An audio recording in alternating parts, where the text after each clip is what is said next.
जब मैंने डंकी का ट्रेलर पहली बार देखा, मुझे कुछ फील नहीं हुआ, ना ही जेन्युइन लाफ और ना ही कोई excitement. And I was very stunned, क्योंकि हर इंडियन की तरह मैं भी राजकुमार हिरानी का बहुत बड़ा फैन था और हर किसी की तरह मेरे भी रीजंस सब्जेक्टिव थे।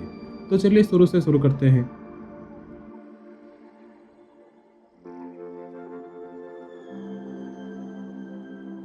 जब मैंने मुन्ना भाई एमबीबीएस देखी, मुझे लगा कि ये संजय दत्त की कोई यूजुअल गुंडागर्दी वाली फिल्म है, लेकिन देखते देखते पता चला कि ये कोई अलग ही फिल्म देख रहा हूँ। एक एक सीन एंटरटेनिंग लग रहा था और एंड में जो बाप बेटे गले मिलते हैं, उस वक्त मेरी भी आंखें नम थी। The same thing happened with लगे रहो मुन्ना भाई। वो भी बहुत यूनिक थी और उसके हर एक पंच लैंड हो रहे थे। उसके बाद आई थ्री इडियट्स और वो मेरे ख्याल से रिलीज से पहले बहुत ज़्यादा हाइप क्रिएट कर चुकी थी। उस टाइम में मैं शायद 4th स्टैंडर्ड में था और हमारे घर में मूवी हॉल जाना बिल्कुल मना था। तो जब मैं और मेरा भाई ये पहली बार टीवी पे देखे, we were quite amazed. Specially वो राजू रस्तोगी का सुइसाइड और रिकवरी वाला सीन, वो बहुत ही शॉकिंग था। और क्लाइमैक्स में जब पता चलता है कि रेंचो का असली नाम फुनसुक वांगडू था, वो तो पूरा out of the world feel दे रहा था। और फिर आया राजकुमार हिरानी और अभिजात जोशी का सबसे मुश्किल प्रोजेक्ट, गॉड के एग्जिस्टेंस के ऊपर एक फिल्म बनाना। दिस टॉपिक पे एक फिल्म ऑलरेडी बन के हिट हो चुकी थी और जब उस फिल्म का पहला मोशन पिक्चर आया, वही लोगों को हुक करने के लिए काफ़ी था। और फिल्म के एक एक टीजर, ट्रेलर और गानों के साथ फिल्म की हाइप बढ़ती जा रही थी। और ये मेरे लाइफ की पहली मूवी थी जिसके लिए मैंने एडवांस टिकट्स बुक किए थे। और जब मैंने मूवी थिएटर में देखा, उस भगवान है कहाँ रे तू सॉन्ग पे जो रोया हूँ मैं, मतलब कोई बच्चा इतना नहीं रोएगा। हालांकि स्टोरी की कंपैरिजन में मुझे वो ओएमजी से थोड़ी कमज़ोर लगी, लेकिन ओवरऑल सिनेमैटिक एक्सपीरियंस में पीके बेहतर थी। और संजू के ऊपर मैं अलग से ही वीडियो बनाऊंगा, लेकिन इन शॉर्ट वो भी मुझे बहुत अच्छी लगी थी। तो डंकी में ऐसी क्या कमी थी जिसकी वजह से ये ऑडियंस को इतना निराश कर गई? चलिए एक एक करके देखते हैं। एस राजमौली ने एक इंटरव्यू में कहा था कि उनके हर एक सीन को इमोशन ड्राइव करता है। way I operate is on the basis of emotion. So whether I give a spectacle, I don't give a spectacle, it might change, but the emotional part of it will not change. I got to have emotion. और वो हमें screen पे साफ दिखाई देता है, चाहे वो मगधिरा का 1 मैन वर्सेस 100 वाली फाइट हो या आरआरआर का ये वाला सीन जब भीम दिल्ली के लिए निकलता है और जब राम ना चाहते हुए भी अपने बाप को गोली मार देता है। इवन एनिमल के कुछ सीन्स में बहुत अच्छे से इमोशंस एक्सप्रेस हुए हैं, लेकिन डंकी में ऐसा कुछ फील नहीं होता। 2-3 सीन्स जो इम्पैक्टफुल हो सकते थे वो थे सुखी का सुसाइड वाला सीन, जो 3 इडियट्स के जॉय लवो वाला इम्पैक्ट दे सकता था, और जब हार्डी डंकी मारने का फैसला करता है और वो क्लाइमैक्स में जब देशभक्ति वाला सीन देता है। ये सारे सीन्स हमें रोना तो दूर की बात, हमें डिसइंटरेस्टेड फील करवाते हैं। और अगर कॉमेडी सीन्स की बात करें तो कुछ कुछ कॉमेडी काम करता है, लेकिन बहुत सारे सीन्स हमें हंसाने के बजाय क्रिंज फील करवाते हैं, स्पेशली वो आईएलटीएस के एग्ज़ाम वाला सीन।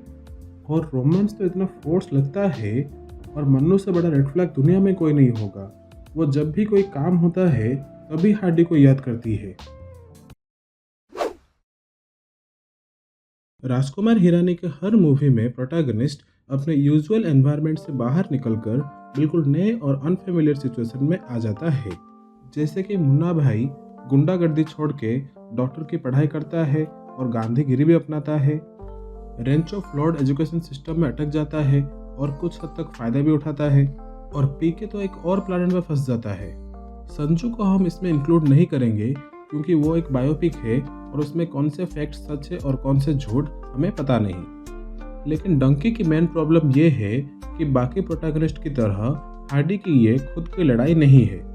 इनफैक्ट उसे डंकी मारने की जरूरत ही नहीं थी। वो अच्छा खासा आर्मी ऑफिसर था जिसकी पैसों की कोई प्रॉब्लम नहीं थी। वो तो वन साइड लव के चक्कर में पड़ के बाहर जाना चाहता था और ये बात हजम नहीं होती।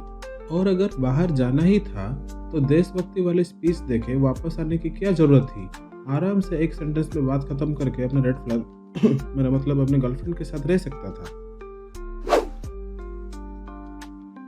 अगर हम राजू हिरानी की पिछली मूवीज की बातें करें तो वहाँ पे मेन फोकस प्रोटैगनिस्ट के जर्नी के ऊपर था और रोमांस, फ्रेंडशिप्स और ब्रदरहुड सब साइड प्लॉट में आते थे। लेकिन यहाँ पे मूवी का मेन फोकस हार्डी और मन्नू के लव स्टोरी पे है और ना कि डंकी के डेंजरस एडवेंचर की। क्योंकि अगर हम नोट करें तो ये पता चलता है कि फिल्म में डंकी की जर्नी सिर्फ 20 मिनट में ख़त्म हो जाती है, जबकि फिल्म की लेंथ है 2 घंटे 40 मिनट।